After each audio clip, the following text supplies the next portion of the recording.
Весь Твиттер забит. Что, ой, боже мой, на 13 суток арестовали. А ну я по этому поводу все время пишу. Кто не сидел, тот не русский. А кто один раз сидел, тот салага. Ну, сам сюжет мне понравился. 18-летняя хрупкая девчонка, без панцира, без меча, без копья, доставляется в полицию откормленными лбами в наручниках. Ну, конечно, она их могла порезать, конечно, я это понимаю, что она представляет общественную опасность, но я думаю, это не столько против нее, как против тех, кто в ее возрасте, кто немножко по-другому думает. Это очередной лещ для молодежи. Они снова получили леща, то есть их предупредили, сидеть не рыпаться, иначе с вами будет...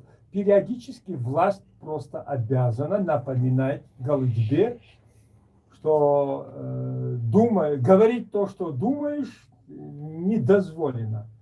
И вот очередное громкое происшествие,